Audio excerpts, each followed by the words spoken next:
ہشام نے خبر دی، انہیں معمر نے، انہیں زہری نے، انہیں ابن المسیب نے اور ان سے ابو ہریرہ رضی اللہ عنہ نے بیان کیا کہ حبشہ کے کچھ لوگ نبی کریم صلی اللہ علیہ وسلم کے سامنے حراب چھوٹے نیزے کا کھیل دکھلا رہے تھے کہ عمر رضی اللہ عنہ آ گئے اور کنکریاں اٹھا کر انہیں ان سے مارا، لیکن آپ صلی اللہ علیہ وسلم نے فرمایا عمر انہیں کھیل دکھانے دو۔ علی بن مدینی نے یہ بیان زیادہ کیا کہ ہم سے عبد الرزاق نے بیان کیا، انہیں معمر نے خبر دی کہ مسجد میں یہ صحابہ رضی اللہ عنہم اپنے کھیل کا مظاہرہ کر رہے تھے۔ صحیح بخاری حدیث نمبر 2901۔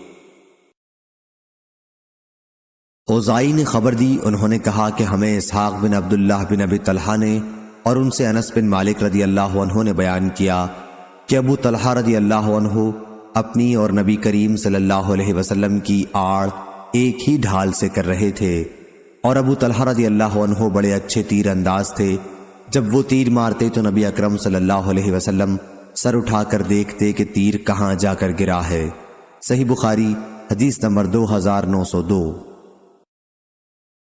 سہل بن سعد سعدی رضی اللہ عنہ نے بیان کیا کہ جب احد کی لڑائی میں حضور صلی اللہ علیہ وسلم کا خود آپ کے سر مبارک پر توڑا گیا اور چہرہ مبارک خون آلود ہو گیا اور آپ کے آگے کے دانت شہید ہو گئے، تو علی رضی اللہ عنہ ڈھال میں بھر بھر کر پانی لا رہے تھے اور فاطمہ رضی اللہ عنہا زخم کو دھو رہی تھیں۔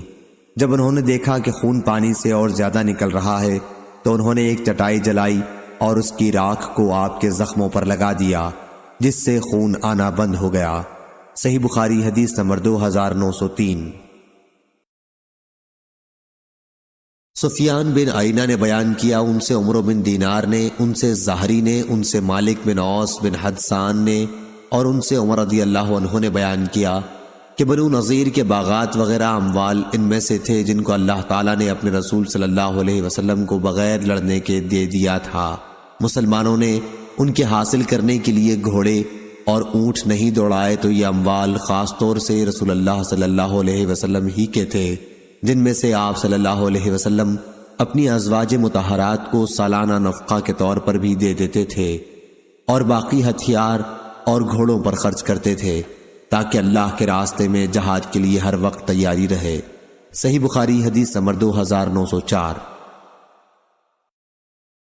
سعد بن ابراہیم نے بیان کیا، ان سے عبداللہ بن شداد نے اور ان سے علی رضی اللہ عنہ نے۔ دوسری سند ہم سے قبیصیہ بن عقبہ نے بیان کیا، کہا ہم سے سفیان بن عینہ نے بیان کیا، ان سے سعد بن ابراہیم نے بیان کیا، کہا مجھ سے عبداللہ بن شداد نے بیان کیا، کہا کہ میں نے حضرت علی کرم اللہ وجہہ سے سنا، آپ بیان کرتے تھے کہ سعد بن ابی وقاص رضی اللہ عنہ کے بعد میں نے کسی کے متعلق نبی کریم صلی اللہ علیہ وسلم سے نہیں سنا کہ آپ نے خود کو ان پر صدقہ کیا ہو۔ میں نے سنا کہ آپ فرما رہے تھے تیر برساؤ سعد رضی اللہ عنہ، تم پر میرے ماں باپ قربان ہو۔ صحیح بخاری حدیث نمبر 2905۔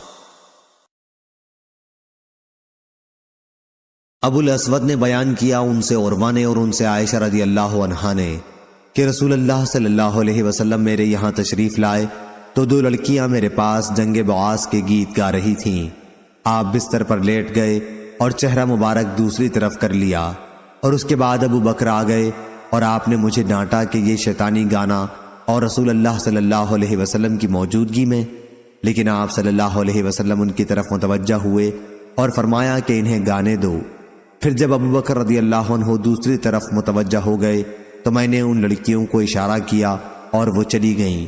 صحیح بخاری حدیث نمبر 2906۔ حماد بن زید نے بیان کیا، ان سے ثابت نے اور ان سے انس رضی اللہ عنہ نے بیان کیا کہ نبی کریم صلی اللہ علیہ وسلم سب سے زیادہ خوبصورت اور سب سے زیادہ بہادر تھے۔ ایک رات مدینے پر ایک آواز سن کر بڑا خوف چھا گیا تھا، سب لوگ اس آواز کی طرف بڑھے، لیکن نبی کریم صلی اللہ علیہ وسلم سب سے آگے تھے اور آپ نے ہی واقعے کی تحقیق کی۔ آپ ابو طلحہ رضی اللہ عنہ کے ایک گھوڑے پر سوار تھے جس کی پشت ننگی تھی، آپ کی گردن سے تلوار لٹک رہی تھی اور آپ فرما رہے تھے کہ ڈرو مت۔ پھر آپ صلی اللہ علیہ وسلم نے فرمایا کہ ہم نے تو گھوڑے کو سمندر کی طرح تیز پایا ہے، یا یہ فرمایا کہ گھوڑا جیسے سمندر ہے۔ صحیح بخاری حدیث نمبر 2908۔ اوزائی نے خبر دی، انہوں نے کہا کہ میں نے سلیمان بن حبیب سے سنا، کہا میں نے ابو امامہ باہلی سے سنا، وہ بیان کرتے تھے کہ ایک قوم صحابہ رضی اللہ عنہم نے بہت سی فتوحات حاصل کی، اور ان کی تلواروں کی آرائش سونے چاندی سے نہیں ہوئی تھی، بلکہ اونٹ کی پشت کا چمڑا، سیسا اور لوہا ان کی تلواروں کے زیور تھے۔ صحیح بخاری حدیث نمبر 2909۔ جابر بن عبداللہ رضی اللہ عنہ نے خبر دی کہ وہ نبی کریم صلی اللہ علیہ وسلم کے ساتھ نجد کے اطراف میں ایک غزوہ میں شریک تھے۔ جب حضور اکرم صلی اللہ علیہ وسلم جہاد سے واپس ہوئے تو آپ کے ساتھ یہ بھی واپس ہوئے۔ راستے میں قیلولہ کا وقت ایک ایسی وادی میں ہوا جس میں ببول کے درخت بکثرت تھے۔ حضرت صلی اللہ علیہ وسلم نے اسی وادی میں پڑاؤ کیا اور صحابہ پوری وادی میں درخت کے سائے کے لیے پھیل گئے۔ آپ نے بھی ایک ببول کے نیچے قیام فرمایا اور اپنی تلوار درخت پر لٹکا دی۔ ہم سب سو گئے تھے کہ حضرت صلی اللہ علیہ وسلم کے پکارنے کی آواز سنائی دی۔ دیکھا گیا تو ایک بدوی آپ کے پاس تھا۔ حضرت صلی اللہ علیہ وسلم نے فرمایا کہ اس نے غفلت میں میری ہی تلوار مجھ پر کھینچ لی تھی اور میں سویا ہوا تھا۔ جب بیدار ہوا تو ننگی تلوار اس کے ہاتھ میں تھی۔ اس نے کہا مجھ سے تمہیں کون بچائے گا؟ میں نے کہا کہ اللہ۔ 3 مرتبہ میں نے اسی طرح کہا اور تلوار اس کے ہاتھ سے چھوٹ کر گر گئی۔ حضور اکرم صلی اللہ علیہ وسلم نے اعرابی کو کوئی سزا نہیں دی، بلکہ آپ بیٹھ گئے، پھر وہ خود متاثر ہو کر اسلام لائے۔ صحیح بخاری حدیث نمبر 2910۔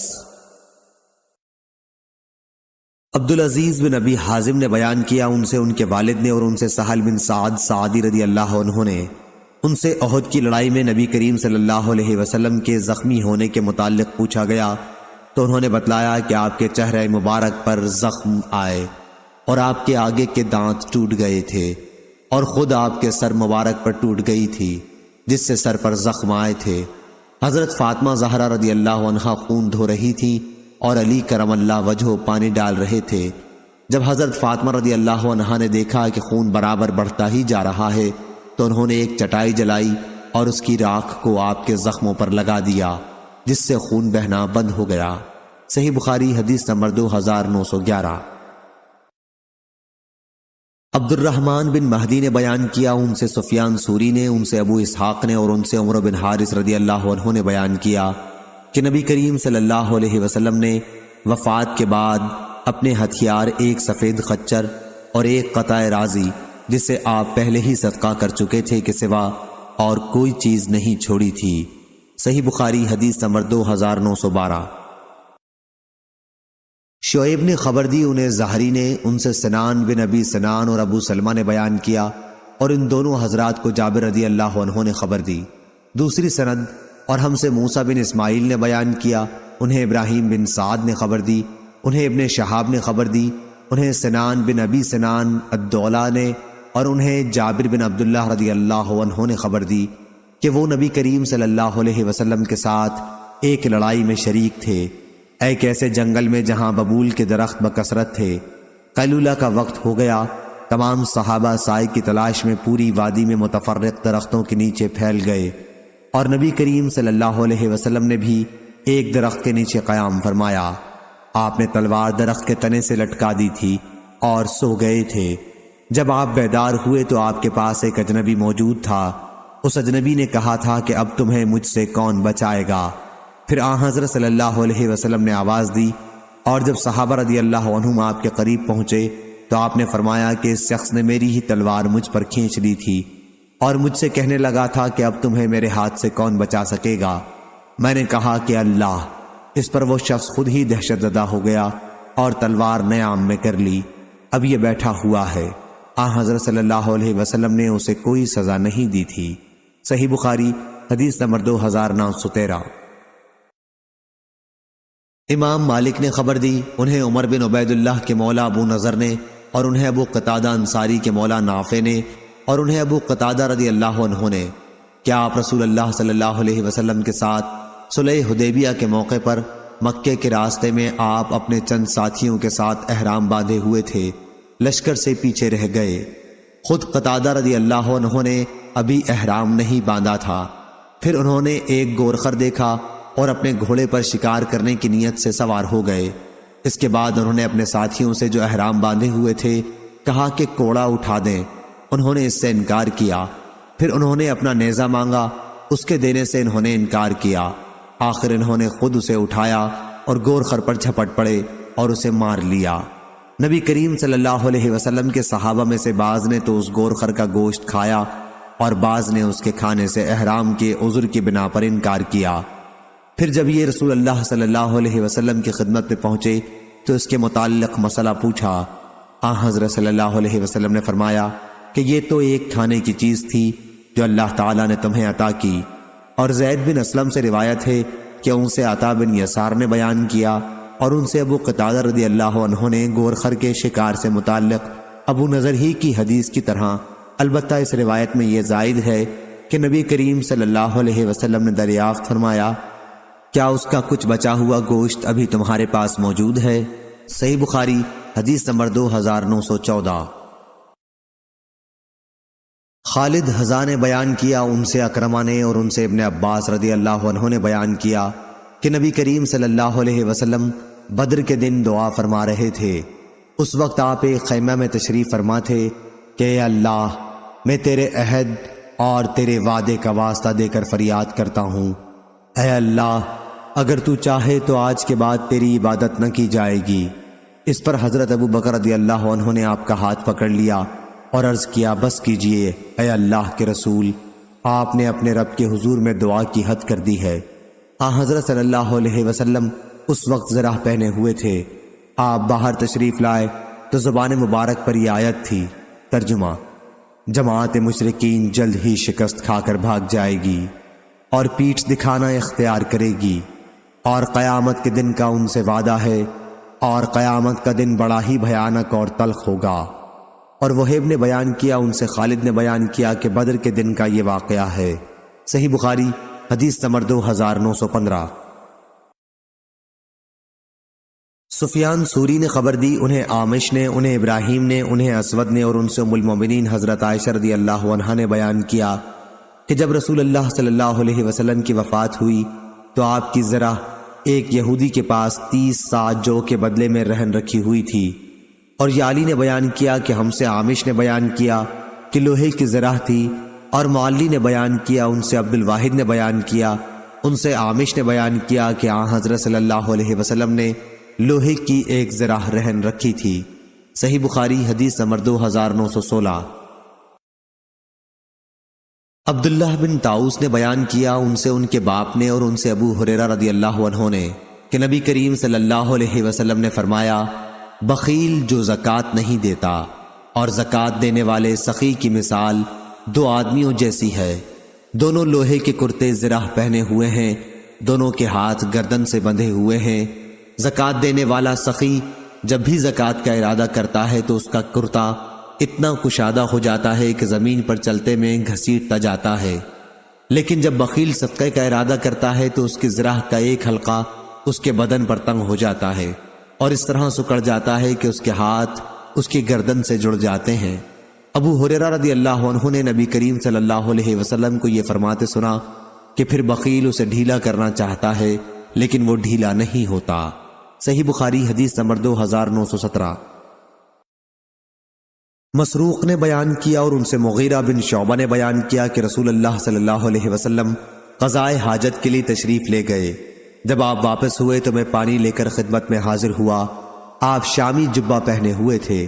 پھر آپ نے کلی کی اور ناک میں پانی ڈالا اور اپنے چہرے پاک کو دھویا۔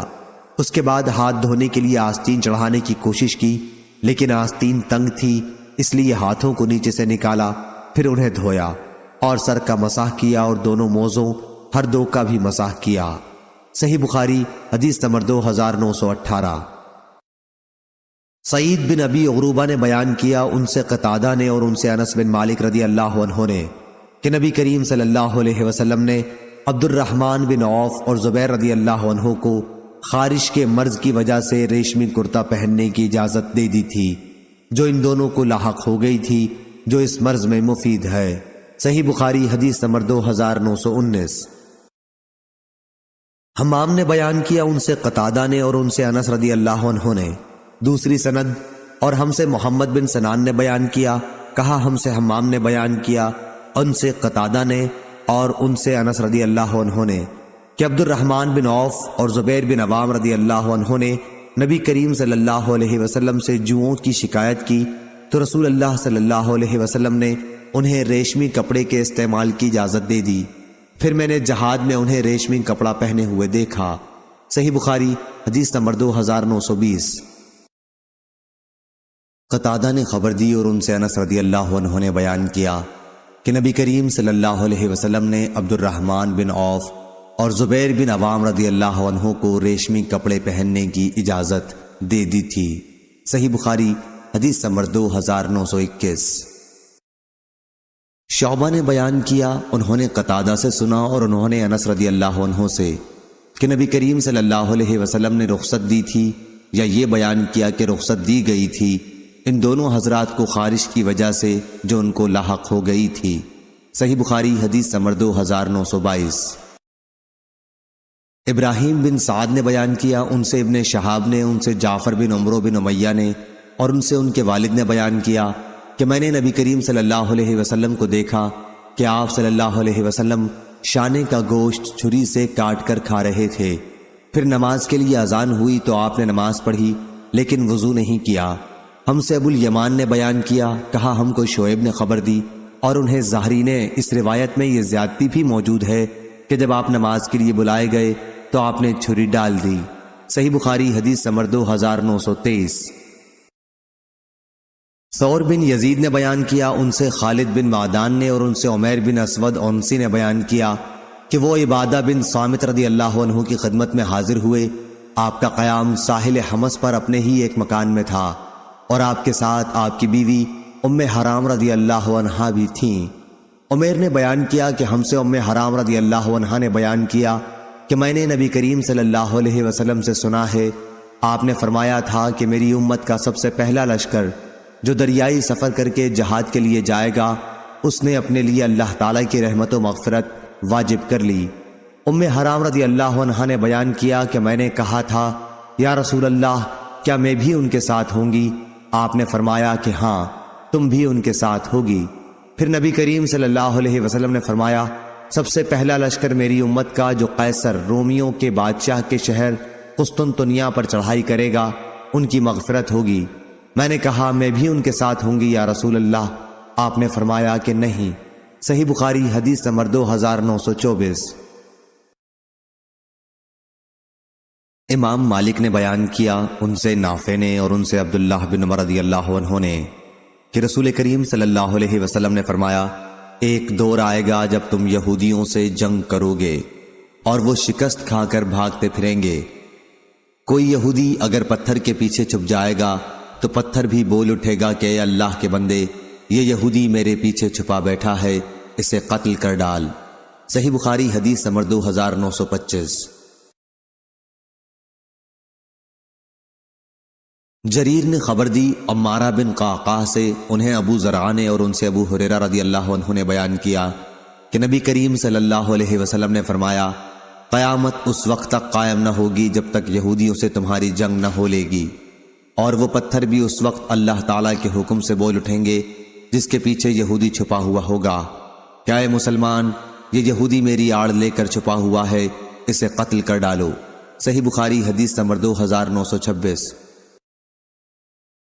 جریر بن حازم نے بیان کیا، کہا میں نے حسن سے سنا، انہوں نے کہا کہ ہم سے عمر بن تغلب رضی اللہ عنہ نے بیان کیا، کہا کہ نبی اکرم صلی اللہ علیہ وسلم نے فرمایا کہ قیامت کی نشانیوں میں سے ہے کہ تم ایسی قوم سے جنگ کرو گے جو بالوں کی جوتیاں پہنے ہوں یا ان کے بال بہت لمبے ہوں گے، اور قیامت کی ایک نشانی یہ ہے کہ ان لوگوں سے لڑو گے جن کے منہ چوڑے چوڑے ہوں گے، گویا ڈھالے ہیں چمڑا جمی ہوئی، یعنی بہت موٹے منہ والے ہوں گے۔ صحیح بخاری حدیث نمبر 2927۔ اعرج نے بیان کیا اور ان سے ابو ہریرہ رضی اللہ عنہ نے بیان کیا کہ رسول اللہ صلی اللہ علیہ وسلم نے فرمایا قیامت اس وقت تک قائم نہ ہوگی جب تک تم ترکوں سے جنگ نہ کر لو گے، جن کی آنکھیں چھوٹی ہوں گی، چہرے سرخ ہوں گے، ناک موٹی پھیلی ہوئی ہوگی، ان کے چہرے ایسے ہوں گے جیسے تہبند چمڑا لگی ہوئی ہوتی ہے، اور قیامت اس وقت تک قائم نہ ہوگی جب تک تم ایک ایسی قوم سے جنگ نہ کر لوگے جن کے جوتے بال کے بنے ہوئے ہوں گے۔ صحیح بخاری حدیث نمبر 2928۔ ظاہری نے بیان کیا، ان سے سعید بن مسیب نے اور ان سے ابو ہریرہ رضی اللہ عنہ نے کہ نبی کریم صلی اللہ علیہ وسلم نے فرمایا، قیامت اس وقت تک قائم نہ ہوگی جب تک تم ایک ایسی قوم سے لڑائی نہ کر لوگے جن کے جوتے بالوں کے ہوں گے، اور قیامت اس وقت تک قائم نہیں ہوگی جب تک تم ایک ایسی قوم سے جنگ نہ کر لوگے جن کے چہرے طے شدہ ڈھالوں جیسے ہوں گے۔ سفیان نے بیان کیا کہ اس میں ابو زناد نے اعرج سے اور انہوں نے ابو ہریرہ رضی اللہ عنہ سے یہ زیادہ نقل کیا کہ ان کی آنکھیں چھوٹی ہوں گی، ناک موٹی، چہرے ایسے ہوں گے جیسے تہ بتہ چمڑے لگی ڈھال ہوتی ہے۔ صحیح بخاری حدیث نمبر 2929۔ ابو اسحاق نے بیان کیا، کہا کہ میں نے برا بن عازب رضی اللہ عنہ سے سنا، ان سے ایک صاحب نے پوچھا تھا کہ ابو عمارہ، کیا آپ لوگوں نے حنین کی لڑائی میں فرار اختیار کیا تھا؟ برا رضی اللہ عنہ نے کہا، نہیں، خدا کی قسم رسول اللہ صلی اللہ علیہ وسلم نے پشت ہرگز نہیں پھیری تھی، البتہ آپ کے اصحاب میں جو نوجوان تھے بے سر و سامان، جن کے پاس نہ زرہ تھی نہ خود اور کوئی ہتھیار بھی نہیں لے گئے تھے، انہوں نے ضرور میدان چھوڑ دیا تھا، کیونکہ مقابلے میں ہوازن اور بنو نصر کے بہترین تیر انداز تھے کہ کم ہی ان کا کوئی تیر خطا جاتا، چنانچہ انہوں نے خوب تیر برسائے اور شاید ہی کوئی نشانہ ان کا خطا ہوا ہو۔ اس دوران میں مسلمان نبی کریم صلی اللہ علیہ وسلم کے پاس آ کر جمع ہو گئے۔ آپ اپنے سفید خچر پر سوار تھے اور آپ کے چچیرے بھائی ابو سفیان بن حارث بن عبد المطلب آپ کی سواری کی لگام تھامے ہوئے تھے۔ حضور نے سواری سے اتر کر اللہ تعالیٰ سے مدد کی دعا مانگی، پھر فرمایا، میں نبی ہوں، اس میں غلط بیانی کا کوئی شائبہ نہیں، میں عبد المطلب کی اولاد ہوں۔ اس کے بعد آپ صلی اللہ علیہ وسلم نے اپنے اصحاب کی نئے طریقے پر صف بندی کی۔ صحیح بخاری حدیث نمبر 2930۔ سفیان بن عینہ نے بیان کیا، ان سے ابن ذکوان نے، ان سے اعرج نے اور ان سے ابو ہریرہ رضی اللہ عنہ نے بیان کیا کہ رسول اللہ صلی اللہ علیہ وسلم صبح کی دعائے قنوت میں دوسری رکعت کے رکوع کے بعد یہ دعا پڑھتے تھے۔ ترجمہ: اے اللہ سلمہ بن ہشام کو نجات دے، اے اللہ ولید بن ولید کو نجات دے، اے اللہ عیاش بن ابی ربیعہ کو نجات دے، اے اللہ تمام کمزور مسلمانوں کو نجات دے جو مکے میں مشرکین کی سختیاں جھیل رہے تھے، اے اللہ مضر پر اپنا سخت عذاب نازل کر، اے اللہ ایسا قحط نازل کر جیسا یوسف علیہ السلام کے زمانے میں پڑا تھا۔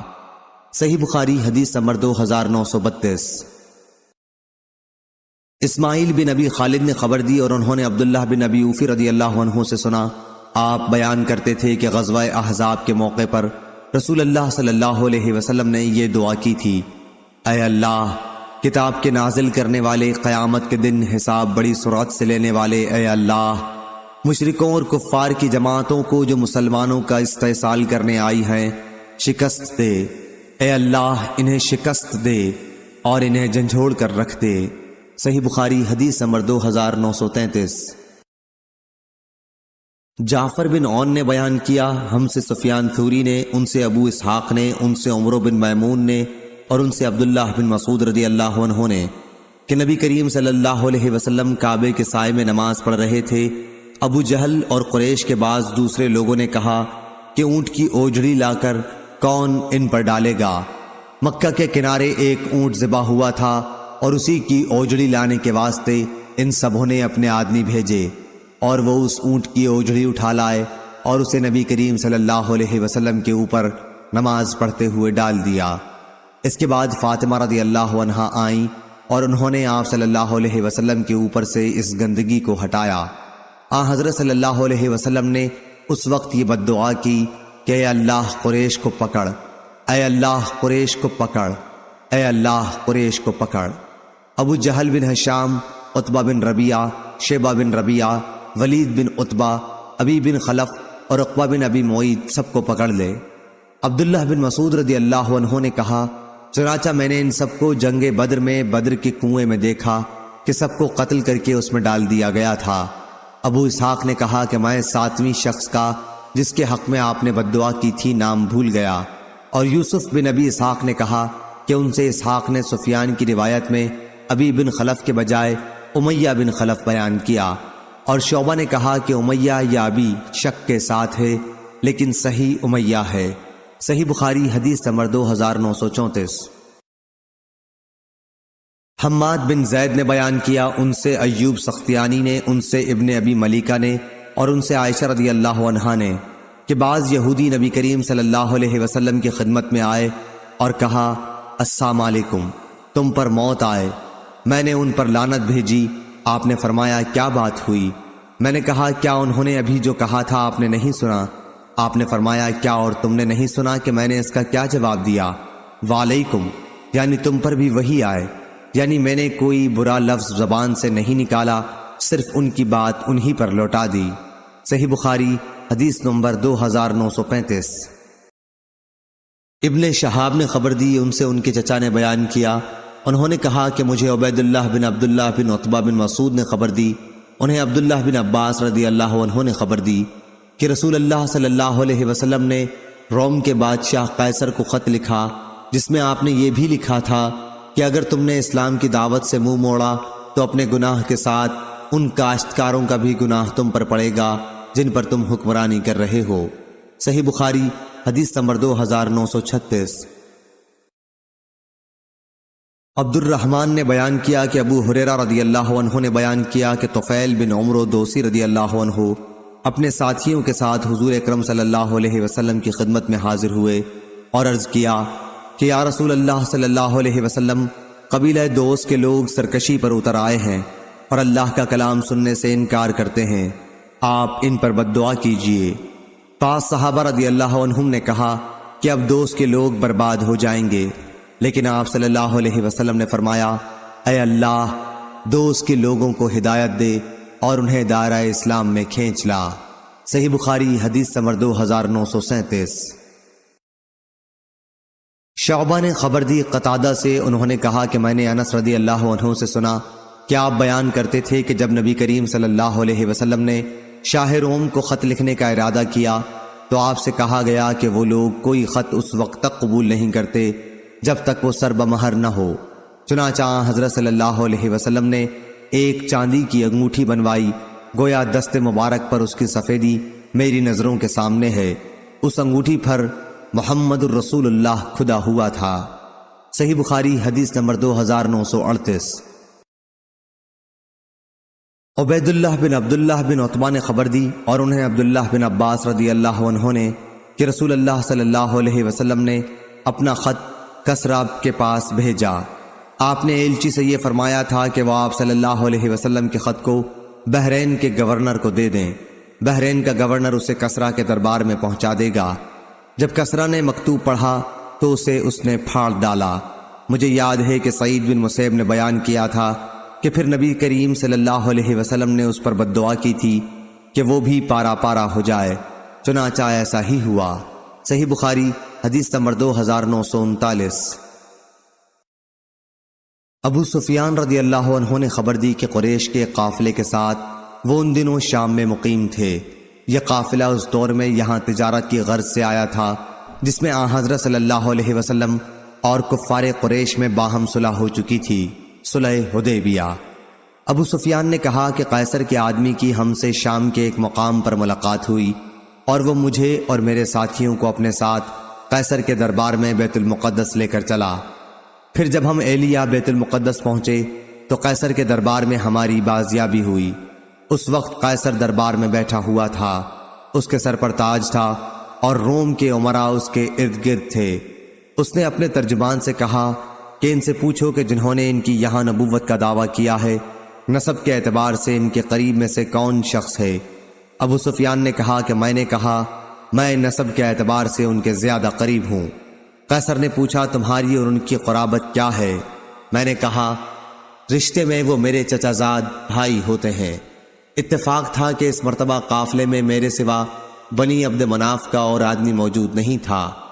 قیصر نے کہا کہ اس شخص ابو سفیان رضی اللہ عنہ کو مجھ سے قریب کر دو، اور جو لوگ میرے ساتھ تھے اس کے حکم سے میرے پیچھے قریب میں کھڑے کر دیے گئے۔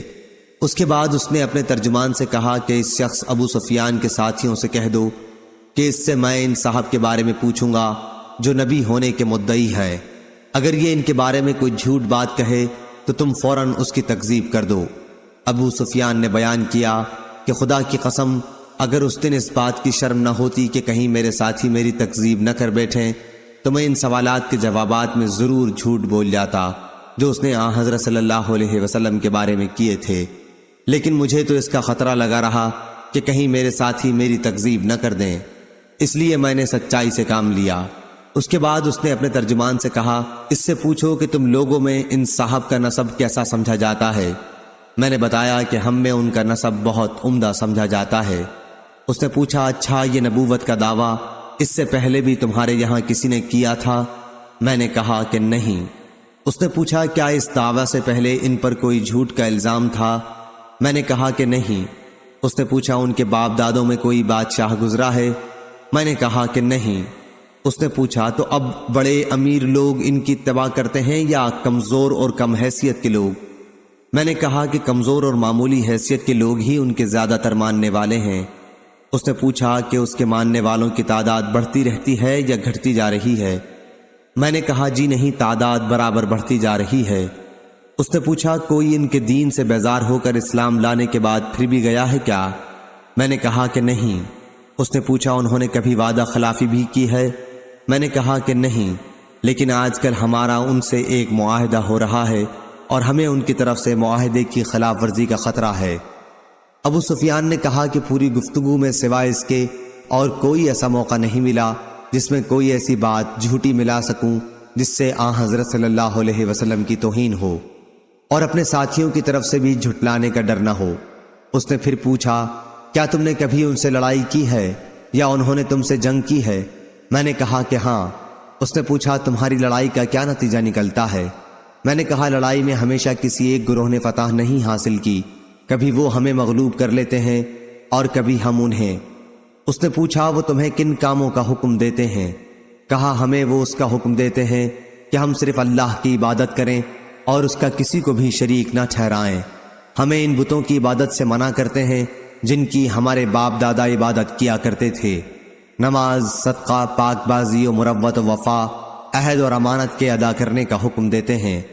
جب میں اسے یہ تمام باتیں بتا چکا تو اس نے اپنے ترجمان سے کہا، ان سے کہو کہ میں نے تم سے ان کے نسب کے متعلق دریافت کیا تو تم نے بتایا کہ وہ تمہارے یہاں صاحب نسب اور شریف سمجھے جاتے ہیں، اور انبیاء بھی یوں ہی اپنی قوم کے اعلیٰ نسب میں پیدا کیے جاتے ہیں۔ میں نے تم سے یہ پوچھا تھا کہ کیا نبوت کا دعویٰ تمہارے یہاں اس سے پہلے بھی کسی نے کیا تھا؟ تم نے بتایا کہ ہمارے ہاں ایسا دعویٰ پہلے کسی نے نہیں کیا تھا۔ اس سے میں یہ سمجھتا ہوں کہ اگر اس سے پہلے تمہارے یہاں کسی نے نبوت کا دعویٰ کیا ہوتا تو میں یہ بھی کہہ سکتا تھا کہ یہ صاحب بھی اسی دعوے کی نقل کر رہے ہیں جو اس سے پہلے کیا جا چکا ہے۔ میں نے تم سے دریافت کیا کہ کیا تم نے دعوی نبوت سے پہلے کبھی ان کی طرف جھوٹ منسوب کیا تھا؟ تم نے بتایا کہ ایسا کبھی نہیں ہوا۔ اس سے میں اس نتیجے پر پہنچا کہ یہ ممکن نہیں کہ ایک شخص جو لوگوں کے متعلق کبھی جھوٹ نہ بول سکا ہو وہ خدا کے متعلق جھوٹ بول دے۔ میں نے تم سے دریافت کیا کہ ان کے باپ دادوں میں کوئی بادشاہ تھا؟ تم نے بتایا کہ نہیں۔ میں نے اس سے یہ فیصلہ کیا کہ اگر ان کے باپ دادوں میں کوئی بادشاہ گزرا ہوتا تو میں یہ بھی کہہ سکتا تھا کہ نبوت کا دعویٰ کر کے وہ اپنے باپ دادوں کی سلطنت حاصل کرنا چاہتے ہیں۔ میں نے تم سے دریافت کیا کہ ان کی اتباع قوم کے بڑے لوگ کرتے ہیں یا کمزور اور بے حیثیت لوگ؟ تم نے بتایا کہ کمزور غریب قسم کے لوگ ان کی تابعداری کرتے ہیں، اور یہی گروہ انبیاء کی ہر دور میں اطاعت کرنے والا رہا ہے۔ میں نے تم سے پوچھا کہ ان تابعداروں کی تعداد بڑھتی رہتی ہے یا گھٹتی بھی ہے؟ تم نے بتایا کہ وہ لوگ برابر بڑھ ہی رہے ہیں۔ ایمان کا بھی یہی حال ہے یہاں تک کہ وہ مکمل ہو جائے۔ میں نے تم سے دریافت کیا کہ کیا کوئی شخص ان کے دین میں داخل ہونے کے بعد کبھی اس سے پھر بھی گیا ہے؟ تم نے کہا کہ ایسا کبھی نہیں ہوا۔ ایمان کا بھی یہی حال ہے، جب وہ دل کی گہرائیوں میں اتر جائے تو پھر کوئی چیز اس سے مومن کو ہٹا نہیں سکتی۔ میں نے تم سے دریافت کیا کہ کیا انہوں نے وعدہ خلافی بھی کی ہے؟ تم نے اس کا بھی جواب دیا کہ نہیں۔ انبیاء کی یہی شان ہے کہ وہ وعدہ خلافی کبھی نہیں کرتے۔ میں نے تم سے دریافت کیا کہ کیا تم نے کبھی ان سے یا انہوں نے تم سے جنگ بھی کی ہے؟ تم نے بتایا کہ ایسا ہوا ہے، اور تمہاری لڑائیوں کا نتیجہ ہمیشہ کسی ایک ہی کے حق میں نہیں گیا، بلکہ کبھی تم مغلوب ہوتے ہو اور کبھی وہ۔ انبیاء کے ساتھ بھی ایسا ہی ہوتا ہے، وہ امتحان میں ڈالے جاتے ہیں لیکن انجام انہی کا بہتر ہوتا ہے۔ میں نے تم سے دریافت کیا کہ وہ تم کو کن کاموں کا حکم دیتے ہیں؟ تم نے بتایا کہ وہ ہمیں اس کا حکم دیتے ہیں کہ اللہ کی عبادت کرو، اس کے ساتھ کسی کو شریک نہ ٹھہراؤ، اور تمہیں تمہارے ان معبودوں کی عبادت سے منع کرتے ہیں جن کی تمہارے باپ دادا عبادت کیا کرتے تھے۔ تمہیں وہ نماز، صدقہ، پاک بازی، وعدہ وفائی اور ادائے امانت کا حکم دیتے ہیں۔ اس نے کہا کہ ایک نبی کی یہی صفت ہے۔ میرے بھی علم میں یہ بات تھی کہ وہ نبی مبعوث ہونے والے ہیں، لیکن یہ خیال نہ تھا کہ تم میں سے وہ مبعوث ہوں گے۔ جو باتیں تم نے بتائیں اگر وہ صحیح ہیں تو وہ دن بہت قریب ہے جب وہ اس جگہ پر حکمران ہوں گے جہاں اس وقت میرے دونوں قدم موجود ہیں۔ اگر مجھے ان تک پہنچ سکنے کی توقع ہوتی تو میں ان کی خدمت میں حاضر ہونے کی پوری کوشش کرتا، اور اگر میں ان کی خدمت میں موجود ہوتا تو ان کے پاؤں دھوتا۔ ابو سفیان نے بیان کیا کہ اس کے بعد قیصر نے رسول اللہ کا نام مبارک طلب کیا اور وہ اس کے سامنے پڑھا گیا۔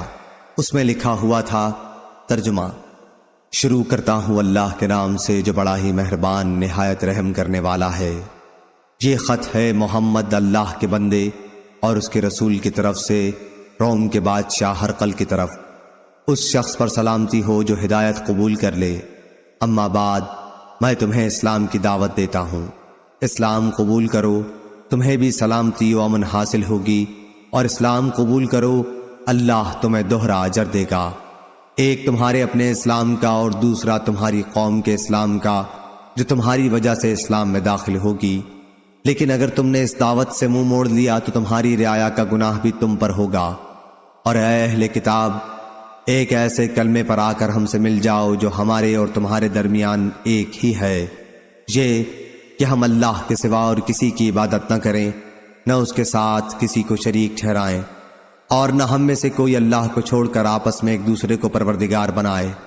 اب بھی اگر تم منہ موڑتے ہو تو اس کا اقرار کر لو کہ اللہ تعالیٰ کے واقعی فرما بردار ہم ہی ہیں۔ ابو سفیان نے بیان کیا کہ جب ہرقل اپنی بات پوری کر چکا تو روم کے سردار اس کے ارد گرد جمع تھے۔ سب ایک ساتھ چیخنے لگے اور شور و غل بہت بڑھ گیا۔ مجھے کچھ پتہ نہیں چلا کہ یہ لوگ کیا کہہ رہے تھے۔ پھر ہمیں حکم دیا گیا اور ہم وہاں سے نکال دیے گئے۔ جب میں اپنے ساتھیوں کے ساتھ وہاں سے چلا آیا اور ان کے ساتھ تنہائی ہوئی تو میں نے کہا کہ ابن ابی کبشہ مراد حضور اکرم صلی اللہ علیہ وسلم سے ہے، کا معاملہ بہت آگے بڑھ چکا ہے۔ بنو الاسفر رومیوں کا بادشاہ بھی اس سے ڈرتا ہے۔ ابو سفیان نے بیان کیا کہ اللہ کی قسم مجھے اسی دن سے اپنی ذلت کا یقین ہو گیا تھا، اور برابر اس بات کا بھی یقین رہا کہ حضرت صلی اللہ علیہ وسلم ضرور غالب ہوں گے، یہاں تک کہ اللہ تعالیٰ نے میرے دل میں بھی اسلام داخل کر دیا، حالانکہ پہلے میں اسلام کو برا جانتا تھا۔ صحیح بخاری حدیث نمبر 2941۔ عبدالعزیز بن ابی حازم نے بیان کیا، ان سے ان کے والد نے، ان سے سہل بن سعد سعدی رضی اللہ عنہ نے، اور انہوں نے نبی کریم صلی اللہ علیہ وسلم سے سنا، آپ نے خیبر کی لڑائی کے دن فرمایا تھا کہ اسلامی جھنڈا میں ایک ایسے شخص کے ہاتھ میں دوں گا جس کے ذریعے اللہ تعالیٰ فتح عنایت فرمائے گا۔ اب سب اس انتظار میں تھے کہ دیکھیے جھنڈا کسے ملتا ہے۔ جب صبح ہوئی تو سب سرکردہ لوگ اسی میدان میں رہے کہ کاش انہی کو مل جائے، لیکن حضرت صلی اللہ علیہ وسلم نے دریافت فرمایا، علی کہاں ہیں؟ عرض کیا گیا کہ وہ آنکھوں کے درد میں مبتلا ہیں۔ آخر آپ کے حکم سے انہیں بلایا گیا۔ آپ صلی اللہ علیہ وسلم نے اپنا لعاب دہن مبارک ان کی آنکھوں میں لگا دیا اور فوراً ہی وہ اچھے ہو گئے، جیسے پہلے کوئی تکلیف ہی نہ رہی ہو۔ حضرت علی رضی اللہ عنہ نے کہا کہ ہم ان یہودیوں سے اس وقت تک جنگ کریں گے جب تک یہ ہمارے جیسے مسلمان نہ ہو جائیں، لیکن حضرت صلی اللہ علیہ وسلم نے فرمایا، ابھی ٹھہرو، پہلے ان کے میدان میں اتر کر انہیں تم اسلام کی دعوت دے لو اور ان کے لیے جو چیزیں ضروری ہیں ان کی خبر کر دو، پھر وہ نہ مانے تو لڑنا۔ اللہ کی قسم اگر تمہارے ذریعے ایک شخص کو بھی ہدایت مل جائے تو یہ تمہارے حق میں سرخ اونٹوں سے بہتر ہے۔ صحیح بخاری حدیث نمبر 2942۔ ابو اسحاق نے بیان کیا، ان سے حمید نے کہا کہ میں نے انس رضی اللہ عنہ سے سنا، آپ بیان کرتے تھے کہ رسول اللہ صلی اللہ علیہ وسلم جب کسی قوم پر چڑھائی کرتے تو اس وقت تک کوئی اقدام نہ فرماتے جب تک صبح نہ ہو جاتی، جب صبح ہو جاتی اور اذان کی آواز سن لیتے تو رک جاتے، اور اگر اذان کی آواز سنائی نہ دیتی تو صبح ہونے کے بعد حملہ کرتے۔ چنانچہ خیبر میں بھی ہم رات میں پہنچے تھے۔ اس حدیث میں بھی اشارہ ہے کہ جنگ شروع کرنے سے پہلے ہر وہ موقع تلاش کر لینا چاہیے جس سے جنگ کا خطرہ ٹل سکے، کیونکہ اسلام کا مقصد جنگ ہرگز نہیں ہے۔ صحیح بخاری حدیث نمبر 2943۔ اسماعیل بن جعفر نے بیان کیا، ان سے حمید نے اور ان سے انس رضی اللہ عنہ نے کہ نبی کریم صلی اللہ علیہ وسلم ہمیں ساتھ لے کر ایک غزوہ کے لیے تشریف لے گئے۔ صحیح بخاری حدیث نمبر 2944۔ عبداللہ بن مسلمہ نے بیان کیا، ان سے امام مالک نے، ان سے حمید نے اور ان سے انس رضی اللہ عنہ نے کہ رسول کریم صلی اللہ علیہ وسلم رات میں خیبر تشریف لے گئے، اور آپ کی عادت تھی کہ جب کسی قوم تک رات کے وقت پہنچتے تو صبح سے پہلے ان پر حملہ نہیں کرتے تھے۔ جب صبح ہوئی تو یہودی اپنے پھاوڑے اور ٹوکرے لے کر باہر کھیتوں میں کام کرنے کے لیے نکلے۔ جب انہوں نے اسلامی لشکر کو دیکھا تو چیخ پڑے، محمد واللہ، محمد لشکر سمیت آ گئے۔ اس پر نبی کریم صلی اللہ علیہ وسلم نے فرمایا، اللہ کی ذات سب سے بڑی ہے، اب خیبر تو خراب ہو گیا۔ کہ جب ہم کسی قوم کے میدان میں مجاہدانہ اتر آتے ہیں تو کفر سے ڈرائے ہوئے لوگوں کی صبح منحوس ہو جاتی ہے۔ صحیح بخاری حدیث نمبر 2945۔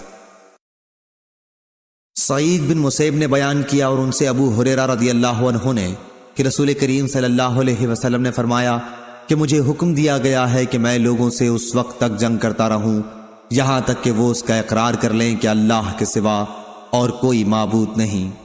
پس جس نے اقرار کر لیا کہ اللہ کے سوا اور کوئی معبود نہیں تو اس کی جان اور مال ہم سے محفوظ ہے، سوا اس حق کے جس کی بنا پر قانوناً اس کی جان و مال زد میں آئے، اور اس کا حساب اللہ کے ذمے ہے۔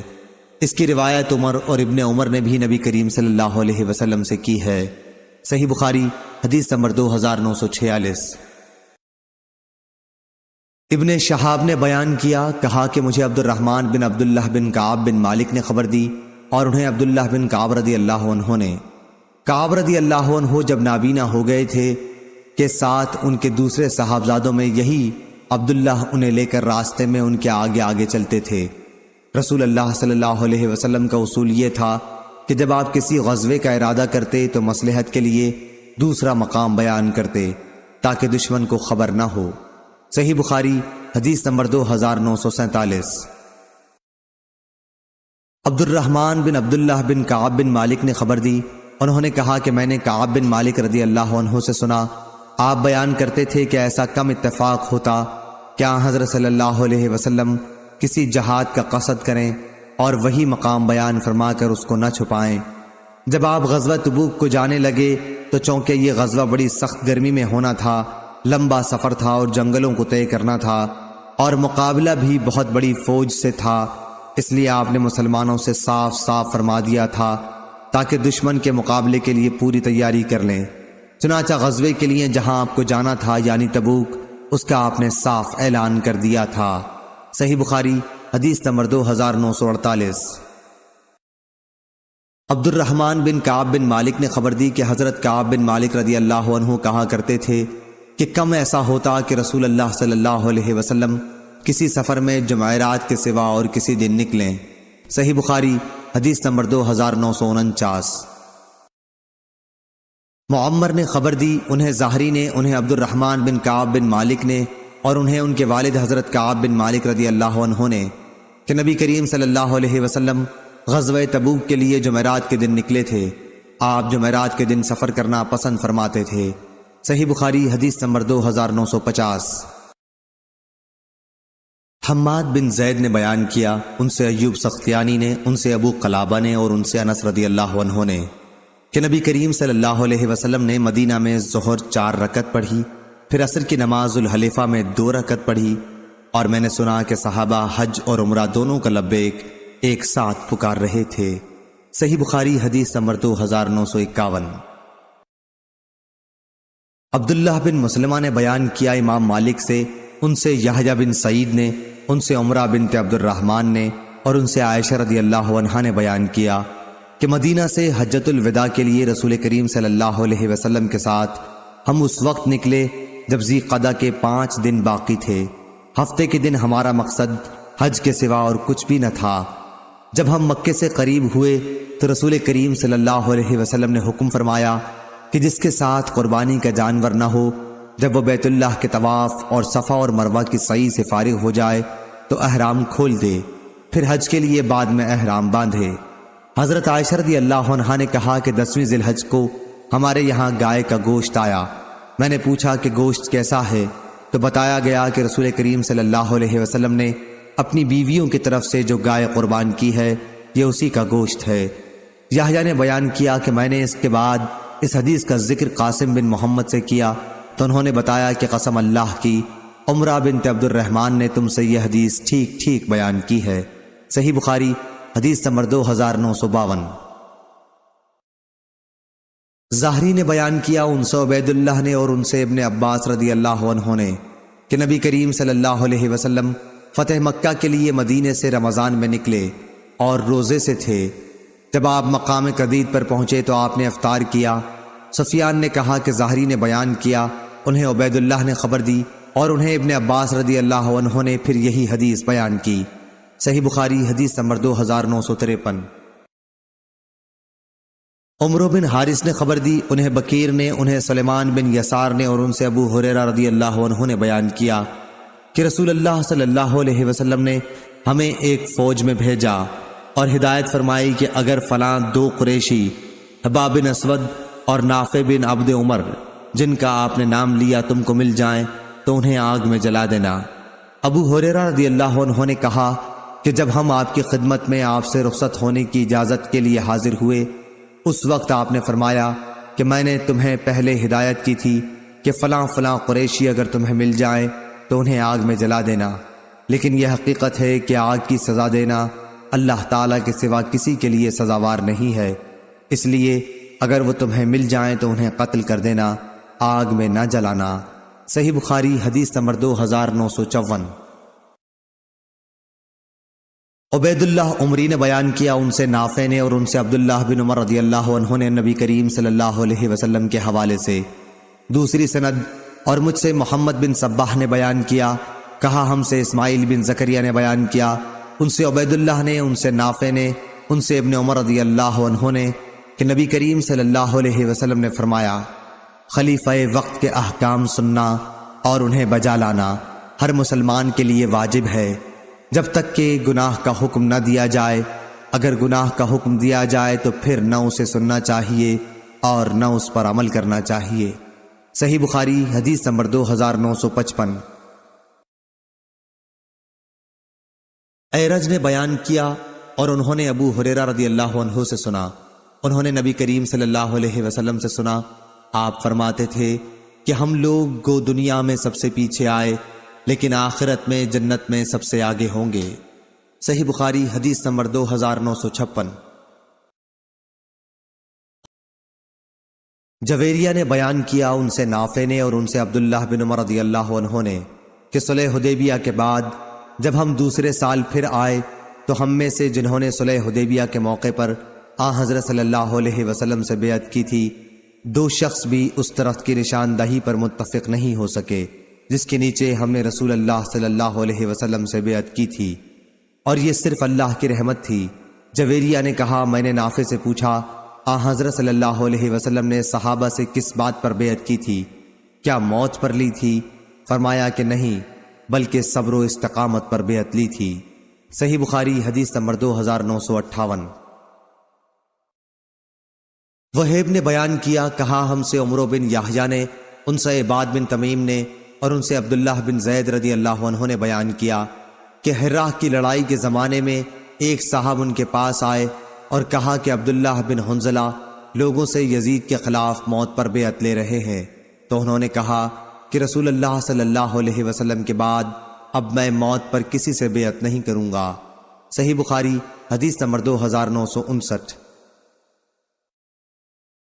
یزید بن ابی عبید نے بیان کیا اور ان سے سلمہ بن الاکوع نے بیان کیا کہ حدیبیہ کے موقع پر میں نے رسول اللہ صلی اللہ علیہ وسلم سے بیعت کی، پھر ایک درخت کے سائے میں آ کر کھڑا ہو گیا۔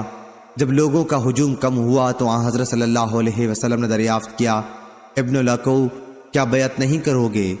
انہوں نے کہا کہ میں نے عرض کیا یا رسول اللہ میں تو بیعت کر چکا ہوں۔ آپ نے فرمایا دوبارہ اور بھی، چنانچہ میں نے دوبارہ بیعت کی۔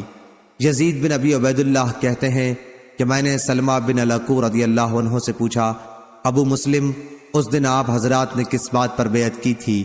کہا کہ موت پر۔ صحیح بخاری حدیث نمبر 2960۔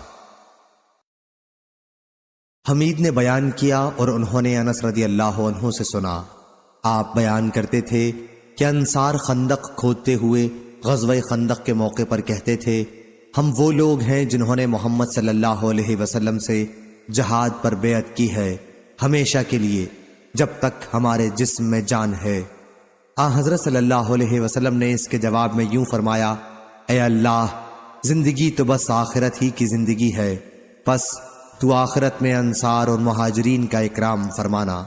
صحیح بخاری حدیث نمبر 2961۔ عبداللہ بن مسعود رضی اللہ عنہ نے بیان کیا کہ میرے پاس ایک شخص آیا اور ایسی بات پوچھی کہ میری کچھ سمجھ میں نہ آیا کہ اس کا جواب کیا دوں۔ اس نے پوچھا مجھے یہ مسئلہ بتائیے کہ ایک شخص بہت ہی خوش اور ہتھیار بند ہو کر ہمارے امیروں کے ساتھ جہاد کے لیے جاتا ہے، پھر وہ امیر ہمیں ایسی چیزوں کا مکلف قرار دیتے ہیں کہ ہم ان کی طاقت نہیں رکھتے۔ میں نے کہا اللہ کی قسم میری کچھ سمجھ میں نہیں آتا کہ تمہاری بات کا جواب کیا دوں، البتہ جب ہم رسول اللہ صلی اللہ علیہ وسلم کے ساتھ آپ کی حیات مبارکہ میں تھے تو آپ کو کسی بھی معاملے میں صرف ایک مرتبہ حکم کی ضرورت پیش آتی تھی اور ہم فوراً ہی اسے بجا لاتے تھے۔ یہ یاد رکھنے کی بات ہے کہ تم لوگوں میں اس وقت تک خیر رہے گی جب تک تم اللہ سے ڈرتے رہو گے، اور اگر تمہارے دل میں کسی معاملے میں شبہ پیدا ہو جائے کہ کیا جائے یا نہیں تو کسی عالم سے اس کے متعلق پوچھ لو تاکہ تشفی ہو جائے۔ وہ دور بھی آنے والا ہے کہ کوئی ایسا آدمی بھی جو صحیح مسئلے بتا دے تمہیں نہیں ملے گا۔ اس ذات کی قسم جس کے سوا کوئی معبود نہیں، جتنی دنیا باقی رہ گئی ہے وہ وادی کے اس پانی کی طرح ہے جس کا صاف اور اچھا حصہ تو پیا جا چکا ہے اور گدلا حصہ باقی رہ گیا ہے۔ صحیح بخاری حدیث نمبر 2964۔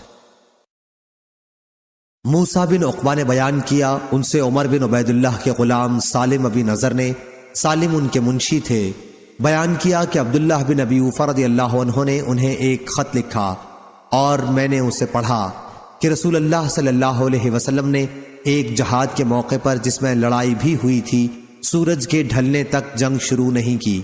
صحیح بخاری حدیث نمبر 2965۔ اس کے بعد آپ نے صحابہ رضی اللہ عنہ کو خطاب کرتے ہوئے فرمایا، لوگو دشمن کے ساتھ جنگ کی خواہش اور تمنا دل میں نہ رکھا کرو، بلکہ اللہ تعالیٰ سے امن و عافیت کی دعا کیا کرو۔ البتہ جب دشمن سے مٹ بھیڑ ہو ہی جائے تو پھر صبر و استقامت کا ثبوت دو، یاد رکھو کہ جنت تلواروں کے سائے تلے ہے۔ اس کے بعد آپ نے یوں دعا کی، اے اللہ کتاب کے نازل کرنے والے، بادل بھیجنے والے، احزاب دشمنوں کے دوستوں کو شکست دینے والے، انہیں شکست دے اور ان کے مقابلے میں ہماری مدد کر۔ صحیح بخاری حدیث نمبر 2966۔ جابر بن عبداللہ رضی اللہ عنہ نے بیان کیا کہ میں رسول اللہ صلی اللہ علیہ وسلم کے ساتھ ایک غزوہ جنگ تبوک میں شریک تھا۔ انہوں نے بیان کیا کہ رسول اللہ صلی اللہ علیہ وسلم پیچھے سے آ کر میرے پاس تشریف لائے۔ میں اپنے پانی لادنے والے ایک اونٹ پر سوار تھا، چونکہ وہ تھک چکا تھا اس لیے دھیرے دھیرے چل رہا تھا۔ حضرت صلی اللہ علیہ وسلم نے مجھ سے دریافت فرمایا کہ جابر تمہارے اونٹ کو کیا ہو گیا ہے؟ میں نے عرض کیا کہ تھک گیا ہے۔ جابر رضی اللہ عنہ نے بیان کیا پھر آپ صلی اللہ علیہ وسلم پیچھے گئے اور اسے ڈانٹا اور اس کے لیے دعا کی، پھر تو وہ برابر دوسرے اونٹوں کے آگے آگے چلتا رہا۔ پھر آپ صلی اللہ علیہ وسلم نے دریافت فرمایا اپنے اونٹ کے متعلق کیا خیال ہے؟ میں نے کہا کہ اب اچھا ہے، آپ کی برکت سے ایسا ہو گیا ہے۔ آپ صلی اللہ علیہ وسلم نے فرمایا پھر کیا اسے بیچو گے؟ انہوں نے بیان کیا کہ میں شرمندہ ہو گیا کیونکہ ہمارے پاس پانی لانے کو اس کے سوا اور کوئی اونٹ نہیں رہا تھا، مگر میں نے عرض کیا جی ہاں۔ آپ صلی اللہ علیہ وسلم نے فرمایا پھر بیچ دے۔ چنانچہ میں نے وہ اونٹ آپ صلی اللہ علیہ وسلم کو بیچ دیا اور یہ طے پایا کہ مدینے تک میں اسی پر سوار ہو کر جاؤں گا۔ بیان کیا کہ میں نے عرض کیا یا رسول اللہ میری شادی ابھی نئی ہوئی ہے۔ میں نے آپ صلی اللہ علیہ وسلم سے آگے بڑھ کر اپنے گھر جانے کی اجازت چاہی تو آپ صلی اللہ علیہ وسلم نے اجازت عنایت فرما دی۔ اس لیے میں سب سے پہلے مدینہ پہنچ آیا۔ جب ماموں سے ملاقات ہوئی تو انہوں نے مجھ سے اونٹ کے متعلق پوچھا۔ جو معاملہ میں کر چکا تھا اس کی انہیں اطلاع دی تو انہوں نے مجھے برا بھلا کہا، ایک اونٹ تھا تیرے پاس وہ بھی بیچ ڈالا، اور اب پانی کس پر لائے گا؟ جب میں نے حضور اکرم صلی اللہ علیہ وسلم سے اجازت چاہی تو آپ نے مجھ سے دریافت فرمایا تھا کہ کنواری سے شادی کی ہے یا بیوہ سے؟ میں نے عرض کیا تھا بیوہ سے۔ اس پر آپ نے فرمایا تھا کہ باکرہ سے کیوں نہ کی، وہ بھی تمہارے ساتھ کھیلتی اور تم بھی اس کے ساتھ کھیلتے، کیونکہ حضرت جابر رضی اللہ عنہ بھی ابھی کنوارے تھے۔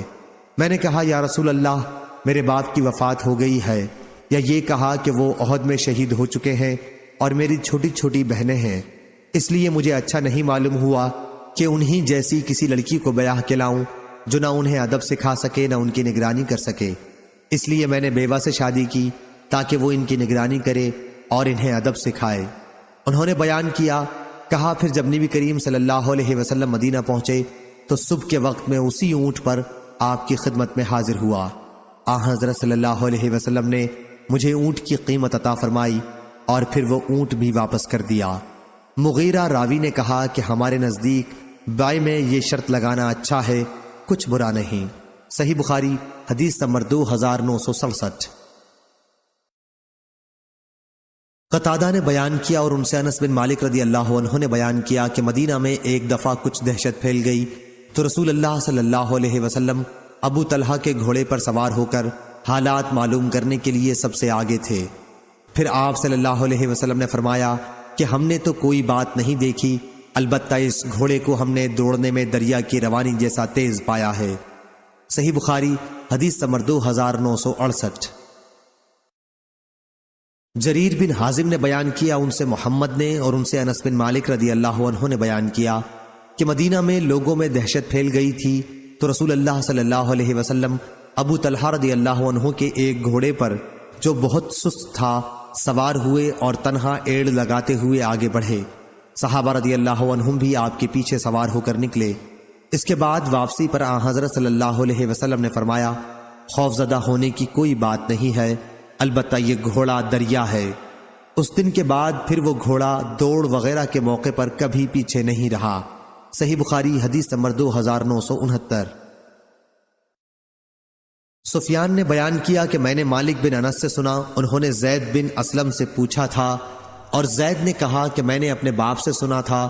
وہ بیان کرتے تھے کہ عمر بن خطاب رضی اللہ عنہ نے فرمایا، میں نے اللہ کے راستے میں جہاد کے لیے اپنا ایک گھوڑا ایک شخص کو سواری کے لیے دے دیا تھا، پھر میں نے دیکھا کہ بازار میں وہی گھوڑا بک رہا ہے۔ میں نے نبی کریم صلی اللہ علیہ وسلم سے پوچھا کہ کیا میں اسے خرید سکتا ہوں؟ آپ صلی اللہ علیہ وسلم نے فرمایا کہ اس گھوڑے کو تم نہ خریدو اور اپنا صدقہ خواہ خرید کر ہی ہو واپس نہ لو۔ صحیح بخاری حدیث نمبر 2970۔ امام مالک نے بیان کیا، ان سے نافع نے، ان سے عبداللہ بن عمر رضی اللہ عنہ نے کہ عمر بن خطاب رضی اللہ عنہ نے اللہ کے راستے میں اپنا ایک گھوڑا سواری کے لیے دے دیا تھا۔ انہوں نے دیکھا کہ وہی گھوڑا بک رہا ہے۔ اپنے گھوڑے کو انہوں نے خریدنا چاہا اور رسول کریم صلی اللہ علیہ وسلم سے اس کے متعلق پوچھا تو حضرت صلی اللہ علیہ وسلم نے فرمایا کہ تم اسے نہ خریدو اور اس طرح اپنے صدقے کو واپس نہ لو۔ صحیح بخاری حدیث نمبر 2971۔ ابو صالح نے بیان کیا، کہا کہ میں نے ابو ہریرہ رضی اللہ عنہ سے سنا، آپ بیان کرتے تھے کہ نبی کریم صلی اللہ علیہ وسلم نے فرمایا، اگر میری امت پر یہ امر مشکل نہ گزرتا تو میں کسی سریہ یعنی مجاہد کا ایک چھوٹا سا دستہ جس کی تعداد زیادہ سے زیادہ 40 ہو کی شرط بھی نہ چھوڑتا، لیکن میرے پاس سواری کے اتنے اونٹ نہیں ہیں کہ میں ان کو سوار کر کے چلوں، اور یہ مجھ پر بہت مشکل ہے کہ میرے ساتھی مجھ سے پیچھے رہ جائیں۔ میری تو یہ خوشی ہے کہ اللہ کے راستے میں جہاد کروں اور شہید کیا جاؤں، پھر زندہ کیا جاؤں، پھر شہید کیا جاؤں اور پھر زندہ کیا جاؤں۔ صحیح بخاری حدیث نمبر 2972۔ یعلی بن امیہ رضی اللہ عنہ نے بیان کیا کہ میں رسول کریم صلی اللہ علیہ وسلم کے ساتھ غزوہ تبوک میں شریک تھا اور ایک جوان اونٹ میں نے چڑھنے کو دیا تھا۔ میرے خیال میں میرا یہ عمل تمام دوسرے اعمال کے مقابلے میں سب سے زیادہ قابل بھروسہ تھا کہ اللہ کے ہاں مقبول ہوگا۔ میں نے ایک مزدور بھی اپنے ساتھ لے لیا تھا۔ پھر وہ مزدور ایک شخص خود یعلی بن امیہ رضی اللہ عنہ سے لڑ پڑا اور ان میں سے ایک نے دوسرے کے ہاتھ میں دانت سے کاٹ لیا۔ دوسرے نے جھٹ جو اپنا ہاتھ اس کے منہ سے کھینچا تو اس کے آگے کا دانت ٹوٹ گیا۔ وہ شخص نبی کریم صلی اللہ علیہ وسلم کی خدمت میں فریادی ہوا، لیکن آن حضرت صلی اللہ علیہ وسلم نے ہاتھ کھینچنے والے پر کوئی تاوان نہیں فرمایا کہ کیا تمہارے منہ میں وہ اپنا ہاتھ یوں ہی رہنے دیتا تاکہ تم اسے چبا جاؤ جیسے اونٹ چباتا ہے۔ صحیح بخاری حدیث نمبر 2973۔ ثعلبہ بن ابی مالک قرظی نے خبر دی کہ قیس بن سعد انصاری رضی اللہ عنہ نے، جو جہاد میں رسول اللہ صلی اللہ علیہ وسلم کے علمبردار تھے، جب حج کا ارادہ کیا تو احرام باندھنے سے پہلے کنگھی کی۔ صحیح بخاری حدیث نمبر 2974۔ سلمہ بن اکوع رضی اللہ عنہ نے بیان کیا کہ غزوہ خیبر کے موقع پر حضرت علی رضی اللہ عنہ رسول اللہ صلی اللہ علیہ وسلم کے ساتھ نہیں آئے تھے۔ ان کی آنکھوں میں تکلیف تھی۔ پھر انہوں نے کہا کہ کیا میں رسول اللہ صلی اللہ علیہ وسلم کے ساتھ جہاد میں شریک نہ ہوں گا؟ چنانچہ وہ نکلے اور آن حضرت سے جا ملے۔ اس رات کی شام کو جس کی صبح کو خیبر فتح ہوا ہے، آن حضرت صلی اللہ علیہ وسلم نے فرمایا کہ میں اسلامی پرچم اس شخص کو دوں گا، یا آپ نے یہ فرمایا کہ کل اسلامی پرچم اس شخص کے ہاتھ میں ہوگا جسے اللہ اور اس کے رسول اپنا محبوب رکھتے ہیں، یا آپ نے یہ فرمایا کہ جو اللہ اور اس کے رسول سے محبت رکھتا ہے اور اللہ اس شخص کے ہاتھ پر فتح فرمائے گا۔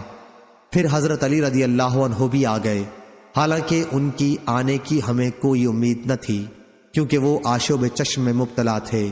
لوگوں نے کہا کہ یہ علی رضی اللہ عنہ بھی آ گئے، اور آپ صلی اللہ علیہ وسلم نے جھنڈا انہی کو دیا اور اللہ نے انہی کے ہاتھ پر فتح فرمائی۔ صحیح بخاری حدیث نمبر 2975۔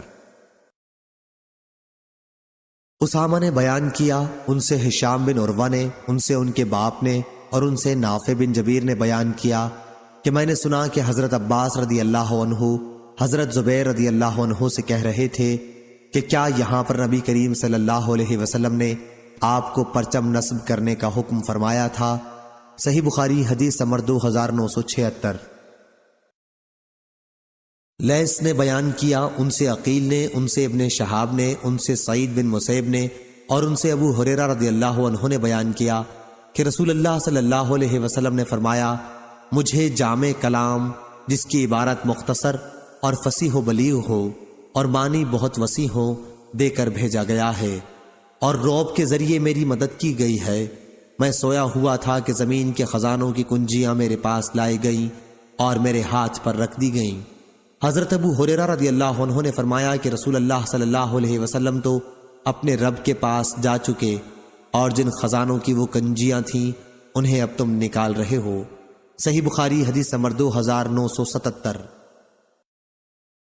ظاہری نے بیان کیا کہ مجھے عبید اللہ بن عبداللہ نے، انہیں ابن عباس رضی اللہ عنہ نے خبر دی، اور انہیں ابو سفیان رضی اللہ عنہ نے خبر دی کہ حضرت صلی اللہ علیہ وسلم کا نام مبارک جب شاہ روم ہرقل کو ملا تو اس نے اپنا آدمی انہیں تلاش کرنے کے لیے بھیجا۔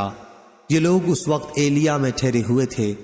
آخر طویل گفتگو کے بعد اس نے نبی کریم صلی اللہ علیہ وسلم کا نام مبارک منگوایا۔ جب وہ پڑھا جا چکا تو اس کے دربار میں ہنگامہ برپا ہو گیا، چاروں طرف سے آواز بلند ہونے لگی اور ہمیں باہر نکال دیا گیا۔ جب ہم باہر کر دیے گئے تو میں نے اپنے ساتھیوں سے کہا کہ ابن ابی کبشہ مراد رسول اللہ صلی اللہ علیہ وسلم سے ہے، کا معاملہ تو اب بہت آگے بڑھ چکا ہے، یہ ملک بنی اصفر قیصر روم بھی ان سے ڈرنے لگا ہے۔ صحیح بخاری حدیث نمبر 2978۔ ہشام نے بیان کیا کہ مجھے میرے والد نے خبر دی، نیز مجھ سے فاطمہ نے بھی بیان کیا، اور ان سے اسماء بنت ابی بکر رضی اللہ عنہا نے بیان کیا کہ جب رسول اللہ صلی اللہ علیہ وسلم نے مدینہ کی ہجرت کا ارادہ کیا تو میں نے والد ماجد حضرت ابو بکر رضی اللہ عنہ کے گھر آپ کے لیے سفر کا ناشتہ تیار کیا تھا۔ انہوں نے بیان کیا کہ جب آپ کے ناشتے اور پانی کو باندھنے کے لیے کوئی چیز نہیں ملی تو میں نے ابو بکر رضی اللہ عنہ سے کہا کہ بجز میرے کمر بند کے اور کوئی چیز اسے باندھنے کے لیے نہیں ہے۔ تو انہوں نے فرمایا کہ پھر اسی کے 2 ٹکڑے کر لو، ایک سے ناشتہ باندھ دینا اور دوسرے سے پانی۔ چنانچہ اس نے ایسا ہی کیا، اور اسی وجہ سے میرا نام ذات النطاقین 2 کمر بندوں والی پڑ گیا۔ صحیح بخاری حدیث نمبر 2979۔ عطا نے خبر دی، انہوں نے جابر بن عبداللہ رضی اللہ عنہ سے سنا، آپ نے بیان کیا کہ ہم لوگ نبی کریم صلی اللہ علیہ وسلم کے زمانے میں قربانی کا گوشت بطور توشہ مدینہ لے جایا کرتے تھے۔ یہ لے جانا بطور توشہ ہوا کرتا تھا۔ اس سے باب کا مطلب ثابت ہوا۔ صحیح بخاری حدیث نمبر 2980۔ سوید بن نعمان نے خبر دی کہ خیبر کی جنگ کے موقع پر وہ نبی کریم صلی اللہ علیہ وسلم کے ساتھ گئے تھے۔ جب لشکر مقام صحبہ پر پہنچا جو خیبر کا نشیبی علاقہ ہے، تو لوگوں نے عصر کی نماز پڑھی اور نبی کریم صلی اللہ علیہ وسلم نے کھانا منگوایا۔ حضرت صلی اللہ علیہ وسلم کے پاس ستو کے سوا اور کوئی چیز نہیں لائی گئی، اور ہم نے وہی ستو کھایا اور پیا۔ اس کے بعد نبی کریم صلی اللہ علیہ وسلم کھڑے ہوئے اور آپ نے کلی کی، ہم نے بھی کلی کی اور نماز پڑھی۔ صحیح بخاری حدیث نمبر 2981۔ سلمہ رضی اللہ عنہ نے بیان کیا کہ جب لوگوں کے پاس زاد راہ ختم ہونے لگا تو نبی کریم صلی اللہ علیہ وسلم کی خدمت میں لوگ اپنے اونٹ ذبح کرنے کی اجازت لینے حاضر ہوئے۔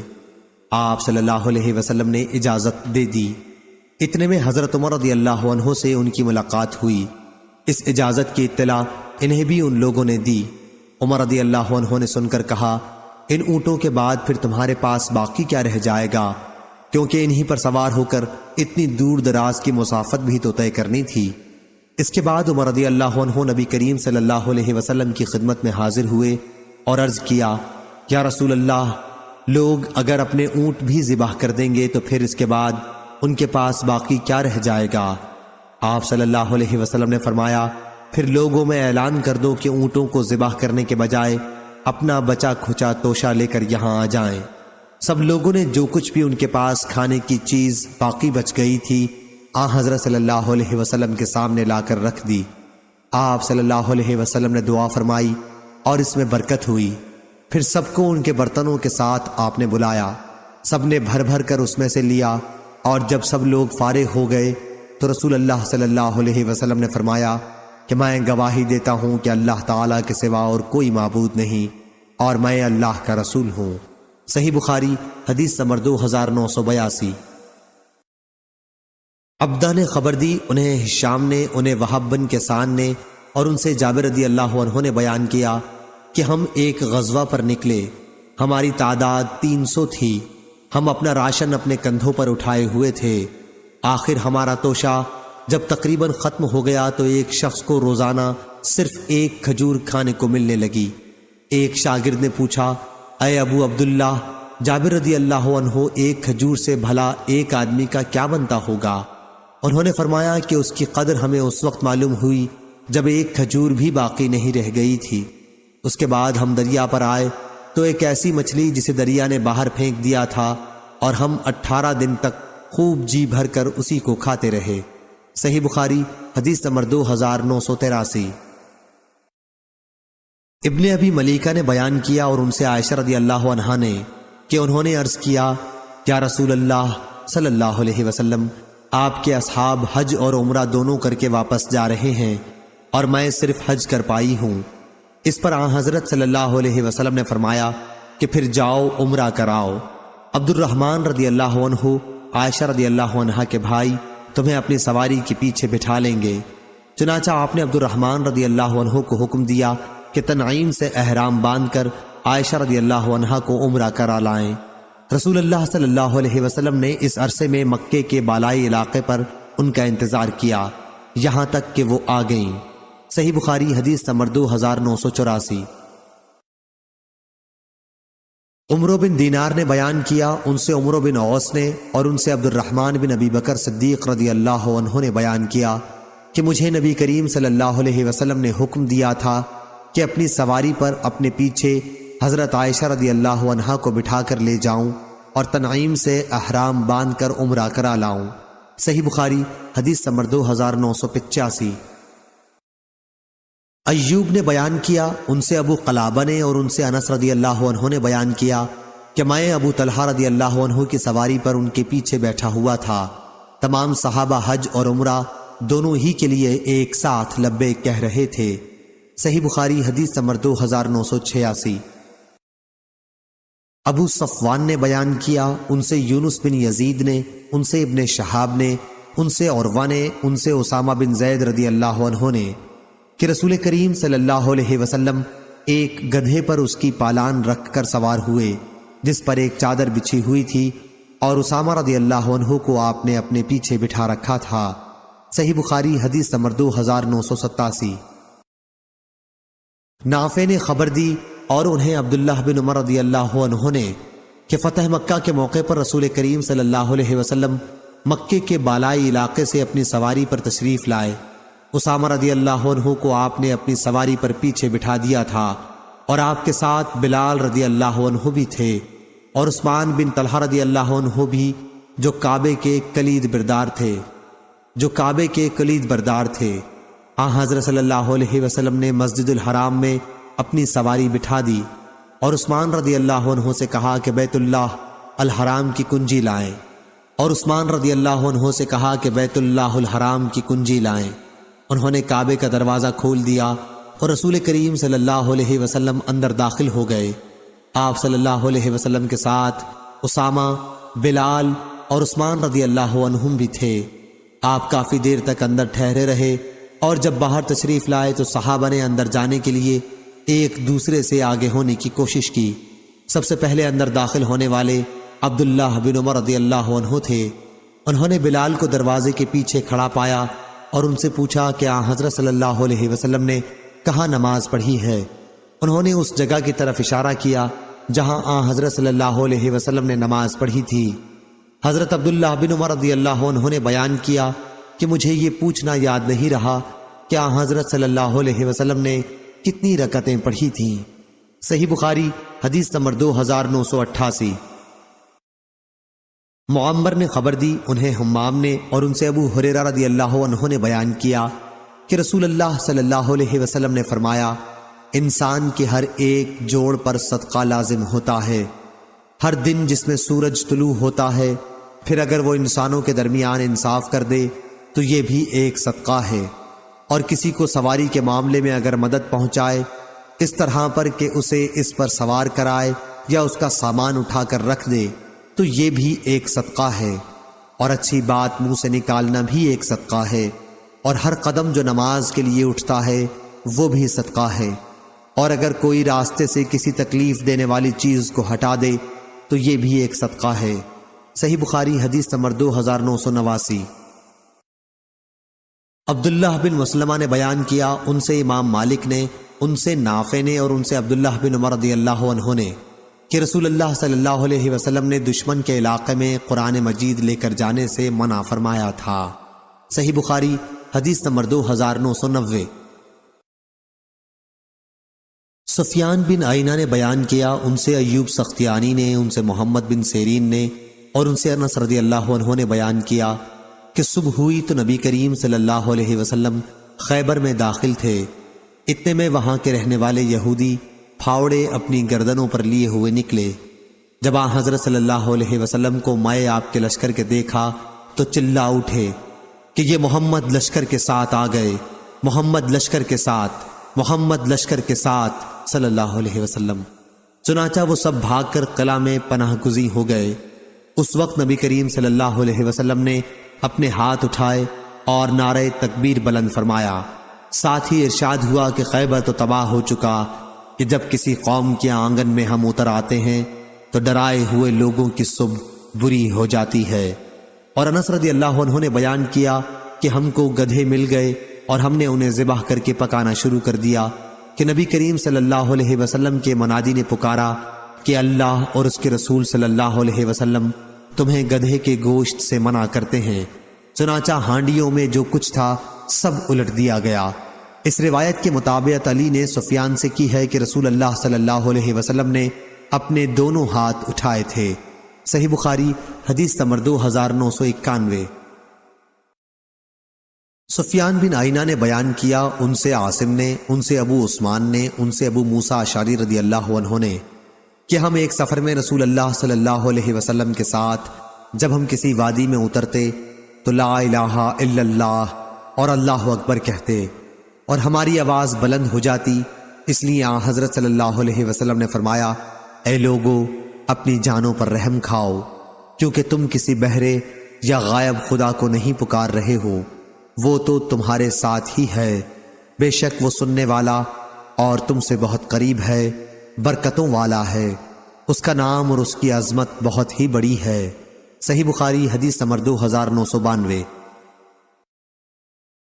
سفیان بن عینہ نے بیان کیا، ان سے حسین بن عبد الرحمن نے، اور ان سے سالم بن ابی الجعد نے، اور ان سے جابر بن عبداللہ رضی اللہ عنہ نے بیان کیا کہ جب ہم کسی بلندی پر چڑھتے تو اللہ اکبر کہتے، اور جب کسی نشیب میں اترتے تو سبحان اللہ کہتے تھے۔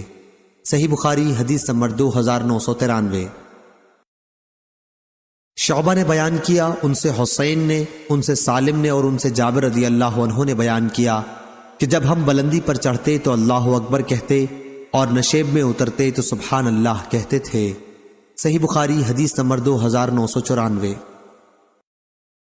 عبدالعزیز بن ابی سلمہ نے بیان کیا، ان سے صالح بن کیسان نے، ان سے سالم بن عبداللہ نے، اور ان سے عبداللہ بن عمر رضی اللہ عنہ نے بیان کیا کہ جب نبی کریم صلی اللہ علیہ وسلم حج یا عمرہ سے واپس ہوتے، جہاں تک میں سمجھتا ہوں یوں کہا، جب آپ جہاد سے لوٹتے تو جب بھی آپ کسی بلندی پر چڑھتے یا نشیب سے کنکریلے میدان میں آتے تو 3 مرتبہ اللہ اکبر کہتے، فرماتے اللہ کے سوا اور کوئی معبود نہیں، وہ ایک ہے، اس کا کوئی شریک نہیں، ملک اس کا ہے اور تمام تعریفیں اسی کے لیے ہیں، اور وہ ہر کام پر قدرت رکھتا ہے۔ ہم واپس ہو رہے ہیں توبہ کرتے ہوئے، عبادت کرتے ہوئے، اپنے رب کی بارگاہ میں سجدہ ریز ہوتے اور اس کی حمد پڑھتے ہوئے۔ اللہ نے اپنا وعدہ سچ کر دکھایا اور اپنے بندے کی مدد کی اور تنہا کفار کی تمام جماعتوں کو شکست دے دی۔ صالح نے کہا کہ میں نے سالم بن عبداللہ سے پوچھا، کیا عبداللہ بن عمر رضی اللہ عنہ نے لفظ آئبون کے بعد انشاءاللہ نہیں کہا تھا؟ تو انہوں نے بتایا کہ نہیں۔ صحیح بخاری حدیث نمبر 2995۔ ابراہیم ابو اسماعیل سکسکی نے بیان کیا، انہوں نے کہا کہ میں نے ابو بردہ بن ابو موسیٰ سے سنا، وہ اور یزید بن ابی کبشہ ایک سفر میں ساتھ تھے، اور یزید سفر کی حالت میں بھی روزہ رکھا کرتے تھے۔ ابو بردہ نے کہا کہ میں نے اپنے والد ابو موسیٰ اشعری رضی اللہ عنہ سے بارہا سنا، وہ کہا کرتے تھے کہ نبی کریم صلی اللہ علیہ وسلم نے فرمایا کہ جب بندہ بیمار ہوتا ہے یا سفر کرتا ہے تو اس کے لیے ان تمام عبادات کا ثواب لکھا جاتا ہے جنہیں اقامت یا صحت کے وقت یہ کیا کرتا تھا۔ صحیح بخاری حدیث نمبر 2996۔ محمد بن منقدر نے بیان کیا، کہا کہ میں نے جابر بن عبداللہ رضی اللہ عنہ سے سنا، وہ بیان کرتے تھے کہ نبی کریم صلی اللہ علیہ وسلم نے ایک کام کے لیے غزوہ خندق کے موقع پر صحابہ کو پکارا تو زبیر رضی اللہ عنہ نے اس کے لیے کہا کہ میں حاضر ہوں۔ پھر آپ صلی اللہ علیہ وسلم نے صحابہ کو پکارا اور اس مرتبہ بھی زبیر رضی اللہ عنہ نے اپنے آپ کو پیش کیا۔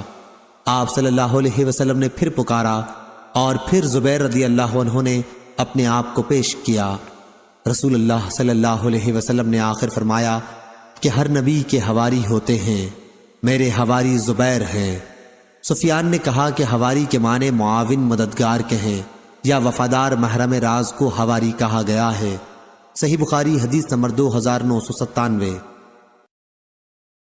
عاصم بن محمد نے بیان کیا، کہا کہ مجھ سے میرے باپ نے بیان کیا اور ان سے ابن عمر رضی اللہ عنہ نے کہ دوسری سند ہم سے ابو نعیم نے بیان کیا، کہا ہم سے عاصم بن محمد بن زید بن عبداللہ بن عمر نے بیان کیا، ان سے ان کے والد نے اور ان سے عبداللہ بن عمر رضی اللہ عنہ نے کہ نبی کریم صلی اللہ علیہ وسلم نے فرمایا، جتنا میں جانتا ہوں اگر لوگوں کو بھی اکیلے سفر کی برائیوں کے متعلق اتنا علم ہوتا تو کوئی سوار رات میں اکیلا سفر نہ کرتا۔ صحیح بخاری حدیث نمبر 2998۔ ہشام نے بیان کیا، انہیں ان کے والد نے خبر دی، انہوں نے بیان کیا کہ اسامہ بن زید رضی اللہ عنہ سے نبی کریم صلی اللہ علیہ وسلم کے حجۃ الوداع کے سفر کی رفتار کے متعلق پوچھا کہ آن حضرت صلی اللہ علیہ وسلم کس کس چال پر چلتے؟ یحییٰ نے کہا عروہ نے یہ بھی کہا تھا کہ میں سن رہا تھا لیکن میں اس کا کہنا بھول گیا۔ غرض اسامہ رضی اللہ عنہ نے کہا آپ ذرا تیز چلتے، جب فراخ جگہ پاتے تو سواری کو دوڑا دیتے، نص اونٹ کی چال جو عنق سے تیز ہوتی ہے۔ صحیح بخاری حدیث نمبر 2999۔ زید بن اسلم نے خبر دی، ان سے ان کے والد نے بیان کیا کہ میں عبداللہ بن عمر رضی اللہ عنہ کے ساتھ مکے کے راستے میں تھا، اتنے میں ان کو صفیہ بنت ابی عبید رضی اللہ عنہ ان کی بیوی کے متعلق سخت بیماری کی خبر ملی، چنانچہ آپ نے تیز چلنا شروع کر دیا، اور جب سورج غروب ہونے کے بعد شفق ڈوب گئی تو آپ سواری سے اترے اور مغرب اور عشاء کی نماز ملا کر پڑھی۔ پھر کہا کہ میں نے نبی کریم صلی اللہ علیہ وسلم کو دیکھا کہ جب آپ تیزی کے ساتھ سفر کرنا چاہتے تو مغرب میں تاخیر کر کے دونوں نمازیں مغرب اور عشاء ایک ساتھ ادا فرماتے۔ صحیح بخاری حدیث نمبر 3000۔